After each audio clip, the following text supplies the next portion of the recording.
All right, everyone get ready. Because today, we are going deep into the spirit world. Sounds exciting. It is. You listeners have sent in some very intriguing excerpts from The Messengers by André Luiz. Oh, very interesting choice. It is. This book was channeled by Francisco Candido Xavier, Right. and it seems like all of you are really curious about what happens after we die.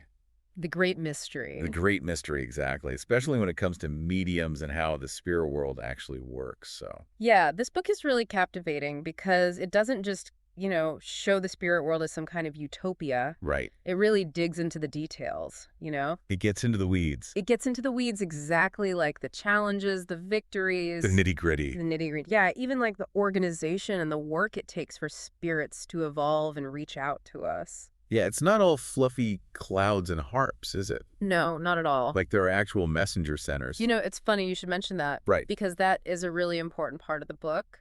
Dedicated to communicating with the living. Trying to reach us here in the physical world.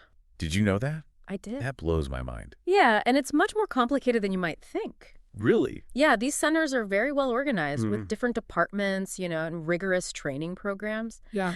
But here's the thing. Even with all that preparation, a lot of those missions fail. Oh, really? Yeah, Tobias, one of the characters, explains that thousands of messengers will go out on these missions. Okay. But only a few actually succeed. That's a crazy low success rate. It is. Why is it so hard for them to reach us? Well, we depend on our physical senses to understand the world around us. Right. But the spirit world, it vibrates at a different frequency. A subtler dimension that exists right alongside our own. Oh, wow. We just can't perceive it with our limited human senses. So we're kind of like... It's like, imagine trying to explain the internet to someone who has never even seen a computer. Yeah. They wouldn't get it. Yeah. Or like that chimp in the book who wandered into a human environment. Exactly. He could see the physical stuff. Right. But he couldn't grasp all the technology or the social structure. That's a great analogy. It's kind of like that, right? It is. We're like that chimp. We can't fully understand how the spirit world works until we develop our spiritual senses. Until we grow and evolve. That's a journey in itself. A lifelong journey, really. Yeah. Speaking of journeys, what about these spirit messengers? What kind of training do they go through? Yeah. What makes a messenger successful? That's a great question. Well, Tobias uses this really interesting analogy. Okay. He compares a spirit messenger to a farmer with a plow. Okay. Now, a farmer, they might have the best plow in the world. Right. But if they don't use it, Yeah. well, it just rusts. It's useless. Useless, exactly. In the same way, a spirit messenger needs more than just training. Oh, They need total dedication, selflessness, and they really have to be committed to helping others to get past all the challenges they face. that makes a lot of sense, but like what kind of challenges? Right. I mean, they're spirits, right? You would think it would be easy. It seems like reaching us should be easy for them. Well, not really. Oh, really? Because remember, even in the spirit world, everyone keeps their personalities, Yep. their good qualities, and their flaws. So they haven't become perfect beings just because they crossed over. Not instantly, no. Okay. They still feel emotions, they still have attachments, Right. and even limitations.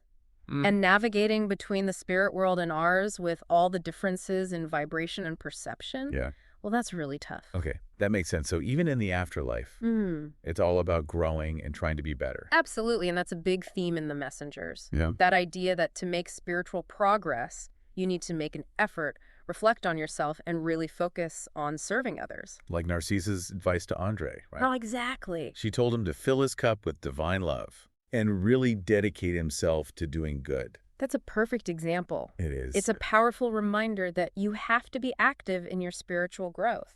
Not just coasting. It doesn't just happen passively. You got to put in the work. You have to put in the work, whether you're here or in the spirit world. So, okay, let's talk about something that always fascinates me. Sure. Prayer. Oh, a powerful topic. It is, and the book seems to suggest that prayer actually has power. Even across these vibrational boundaries, is that right? Absolutely. Prayer is like this incredibly strong force. Wow. A guiding light that can bring comfort, strength, and direction when things are dark and difficult. Like a beacon. It is like a beacon. Remember Alfredo's experience during the bombing raid? Yes. He finds himself in this church Right. full of people praying. As chaos is happening all around. Yeah, well, everything's falling apart outside. Right. But inside, He feels this incredible sense of peace and safety. It's really powerful. It is. Their shared faith acted as a shield against all the negativity. Against all the craziness happening outside. It's a perfect example of how prayer, which is a positive action, Right. can shape the world around us spiritually. So if prayer is a positive action, does that mean that our actions in general have an impact on the spiritual world? Oh, absolutely. Okay. The Messengers really emphasizes this. Does it? Every thought, every action we take creates a ripple effect. Like the butterfly effect. Kind of, yeah. Yeah. It affects our spiritual environment and our own well-being. So it comes back to us. It does. Wow. Negativity creates dense, heavy vibes, Okay. which leads to more suffering and turmoil. So we attract that negativity back to ourselves. Exactly. But on the other hand, positive actions like prayer, kindness, and helping others, Right. those create a more balanced and brighter atmosphere. It's like that contrast in the book. Yes. Between that dark, scary landscape when they travel to that lower vibrational realm I remember that. compared to that amazing beauty and light of Nasolar. Exactly. It's such a powerful image. It is. It shows how our actions literally shape the world around us. Wow. Okay. And, speaking of different realms, you mentioned lower vibrational realms. But he did. What are those exactly? Yeah. What does that even mean? Well, imagine a spectrum of energy Okay. where high vibrations are about love, joy, peace, Good stuff. good stuff. And lower vibrations are filled with things like fear, anger, negativity. The bad stuff. The bad stuff, right. These lower vibrational realms, Right. they're kind of like pockets of dense, heavy energy Okay. where spirits who haven't learned to raise their vibrations end up.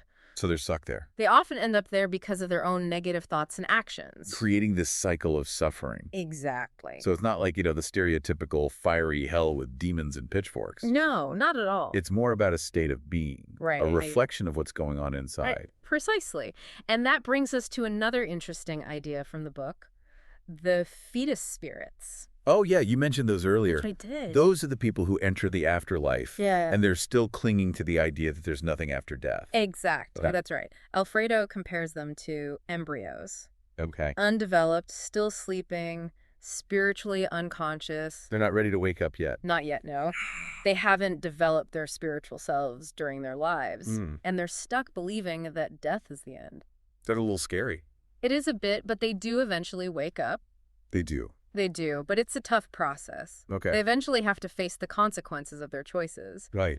But by then, they've missed out on so many chances to grow and learn. Yeah. They've wasted time. Exactly. It's like the analogy in the book about rust attacking a hoe that's not being used. Oh, I get it. If you don't put in the effort and grow, your spirit just stagnates. So you got to keep moving forward, even in the afterlife. Exactly. You can't just coast along. That's wild. The book really highlights how important it is to take responsibility for your spiritual growth, I see. both for yourself and for others. Okay, so let's switch gears a little bit and talk about relationships. Okay.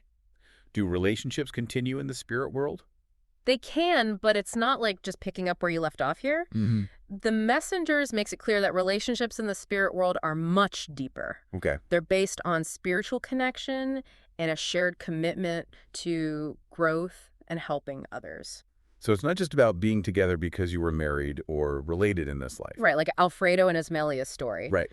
They were married on Earth, but in the spirit world, Yeah. they find themselves apart because Alfredo needs to focus on his own growth and learning. He's got work to do. He does. Okay, so their story shows how complex spiritual partnerships can be in the afterlife. It does. It's not about clinging to the past. Right. It's about growing as individuals. Exactly. So even love has to adapt and evolve It does. to fit the spirit world.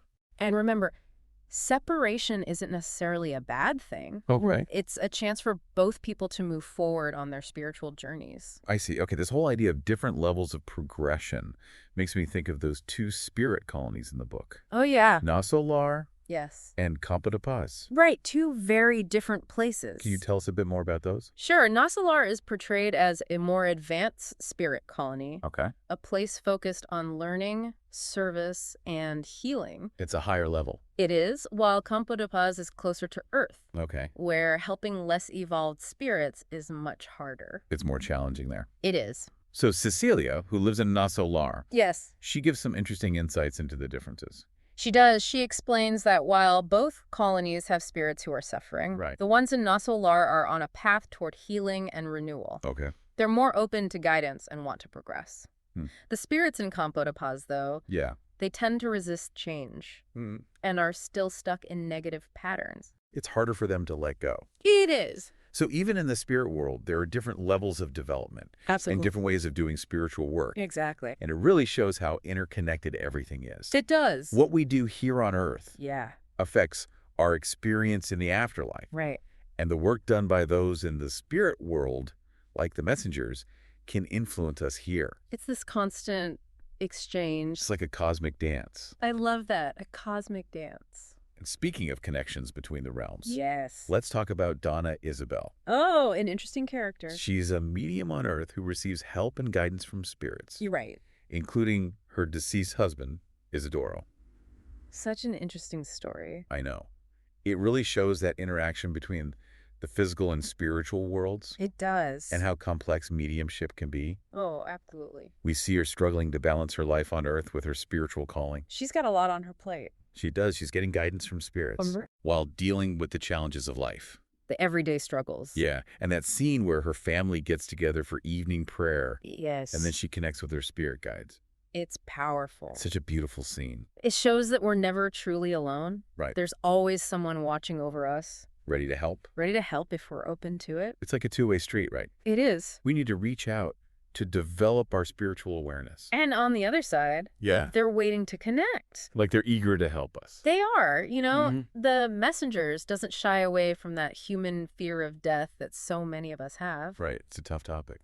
It is. Death is something we don't like to think about, No. but the book faces it head on, describing the process of discarnation. Right. The separation of the spirit from the body. Clear in detail. Wow. It's pretty intense. It is, and it's through Anacito's explanations Yeah. that we really grasp how connected the mind and body are. He walks André through the discarnation of a man, Oh, wow. showing how our thoughts and emotions directly affect our physical state. Even at the moment of death. Even then. Wow, that's heavy. It is. Like that scene where they're observing the man's body as his spirit leaves. Yeah. It's incredibly powerful. It is. And Anacito explains how every organ, every gland, every little part of our body, it's all influenced by the mind. It shows how interconnected our physical and spiritual selves are. It's all linked together. It is. And it reminds us that our thoughts and actions shape our reality. In this life and the next. Exactly. That's a lot to think about. It is. This deep dive into the messengers is already giving us so much to ponder. It is thought-provoking. What do you think is the most important message from the book so far? That's a tough one, but if I had to pick, Yeah. I'd say it's that profound realization that we are spiritual beings having a human experience. We're not just flesh and bone, we're eternal souls on a journey. On a journey of growth and evolution. Exactly, and that journey goes way beyond our physical lives. It's like we're seeing life and death and our spiritual path in a whole new light. It is a new perspective. But this is just the beginning of our exploration. There's so much more to uncover. So much more to uncover. Stay tuned. Stay tuned. We'll be right back after a short break. It's fascinating, you know? The Messengers doesn't just offer a glimpse into the afterlife. Right. It actually gives us a way to understand our lives here and now. It's not just about what happens after we die. No. It's about how we're living right now. Exactly. If we really think about what the book is saying, Yeah. it becomes clear that our thoughts, our actions, Even our beliefs. even our beliefs, they have a huge impact on how we're doing spiritually. in this life and the next. Both, yeah, like that idea that the spirit world is a reflection of our inner world. Oh, that's a good point. It's like a mirror, you know? Yeah. The book suggests that the true landscape of the spirit Okay. is the landscape of our inner selves. Hmm. So if we work on creating a harmonious inner world Right. through positive thoughts, loving actions, and focusing on helping others, Okay. we create a better experience for ourselves. Both here and in the afterlife. Exactly. So it's not about trying to earn our way into heaven, No, it's not about earning points. but understanding that our inner state really shapes our reality. It's powerful stuff, you know? It is. And this understanding can be really empowering. How so? Well, it means we have some control over our spiritual journey. Oh, We're not just along for the ride. We're actively shaping our experience with every choice we make. do we have free will? We do. Okay, And that brings us back to personal responsibility. I see. The book really encourages us to take ownership of our thoughts and actions. To be accountable for ourselves. Right, recognizing that we create our own happiness or suffering through the choices we make every single day. Okay, that makes sense. But what about those who are struggling? Right. You know, people who are caught in those cycles of pain and suffering? Yeah, there's a lot of that in the book, both in the spirit world and on Earth. There is. What does the messenger say about that? Well, it highlights the importance of compassion. And understanding. And understanding, yes, we're all on this journey of evolution. Right. Some of us are further along than others, Right. We're all at different stages. but everyone deserves kindness and support no matter where they are on their path. That reminds me of that scene where Aniceto and the others are helping those who just passed. Yes, they're providing comfort and guidance. It's a beautiful scene. It shows that even in the midst of suffering, there's always hope. With the right support and guidance, even those who have made big mistakes Yeah. can find healing and move forward. So it's about extending a helping hand, Yes. not judgment. Exactly. We're all in this together, and we can all benefit from a little more compassion. And understanding. Absolutely.